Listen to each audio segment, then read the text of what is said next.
Ahojte turisti. Vítam vás pri mojom ďalšom videu. Takto koncom týždňa vás chceme inšpirovať zaujímavým a netradičným miestom, ktoré ma v minulosti niečím očarilo a stojí za návštevu. Toto je nový seriál krátkych informačných podcastov od Dračej stopy, v rámci ktorých vám každý týždeň dáme jeden či viac tipov, kam sa s rodinou či s kamarátmi vybrať. Mojím cieľom je vyberať menej známe, no práve malým počtom turistov atraktívne miesta, ktoré som sám navštívil. Vo videách sú použité výhradne moje autorské fotografie. Všetky miesta, o ktorých v tomto seriáli rozprávam, majú svoj článok na webe dračiastopa.sk. Všetky materiály, vrátane mojich fotografií, podliehajú licencii, ktorá umožňuje ich použitie na akýkoľvek nekomerčný účel s uvedením autora. Zároveň budeme radi, ak nás podporíte formou 2% vašej dane z príjmu.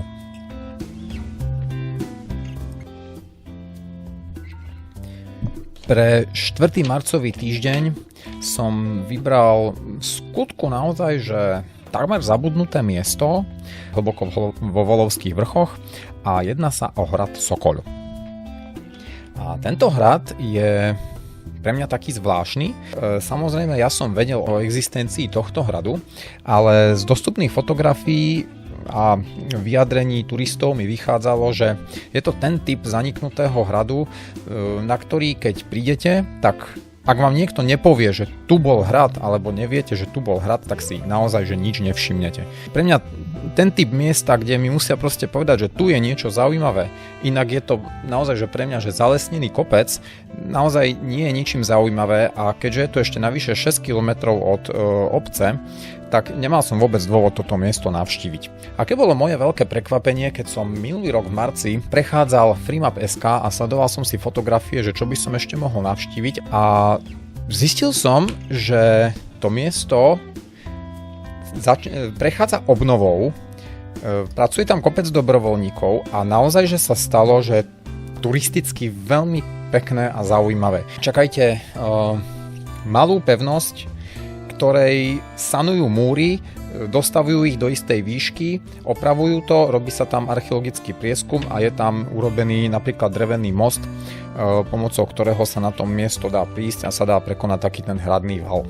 No dobre, takže tento hrad je, ja uvádzam, že dostupný len pešo, ono sa tam dá bicyklom prísť z obce Sokol až k istej polovníckej chate, ale samotný hrad, potom to treba len pešo vyšlapať, je vlastne na kopci nad tou chatou a je to túra, aj čo sa týka bicykla, aj čo sa týka pešej dostupnosti, je to z tých náročnejších túr, čiže tam by som bral len takých zdatnejších turistov, ale pre turistov, ktorí chcú objavovať fakt, že tiché miesta, kde není veľa ľudí, kde sú nejaké že zaujímavé zákutia, tak toto by bolo naozaj že ideálne.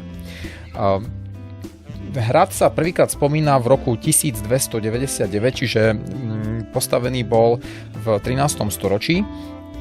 A ďalšia písomná zmienka je potom z roku 1429, kedy bol darovaný Košiciam, avšak v tom čase už bol spustnutý a opustený a Košice sa ho rozhodli zbúrať z dôvodu obáv, že by mohol byť miestom stretávania sa alebo pobytu nejakých zbojníkov, prípadne nejakých živlov a podobne. Od roku 2022 skupina dobrovoľníkov robí jednak archeologický prieskum, jednak ten priestor prečisťuje, jednak náletové dreviny dáva preč, postavili tam spomínaný drevený most a vykonal sa archeologický prieskum, pri ktorom sa našli nejaké mince, napríklad denár s vyobrazením kráľa Béla IV., nejaké iné stredoveké mince, fragmenty fresiek a nejaká stredoveká keramika.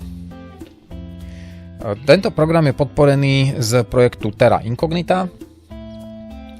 A ešte taká zaujímavosť, že na hradnom kopci asi 20 metrov na jeho severovýchodnej strane, 20 metrov pod hradom, je vykopaná banská štôlňa. Hlboká je orientačne 20-25 metrov, čiže tiež taká zaujímavá vec, ale len na vlastnú zodpovednosť, nakoľko tieto banské diela sú pre verejnosť oficiálne neprístupné. V V blízkosti sa nachádza Kráľová studňa aj s naučným chodníkom vedúcim z obce Sokol. A keďže je to dosť hlboko v horách, tak celkovo aj moja mapa na dračiastopa.sk je v tej oblasti relatívne prázdna. Čiže ak viete o nejakom ešte zaujímavom mieste, ktoré je v okolí, prípadne nejakú zaujímavú informáciu o pojednávanom hrade, tak mi to prosím napíšte do komentárov. Ak sa vám moje vstupy páčia, podporte nás na Facebooku lajkom, účasťou na nejakej akcii či prihlásením dieťaťa na tábor. Veľmi nám pomôžu vaše 2% zo zaplatenej dane a vidíme sa pri ďalšom videu.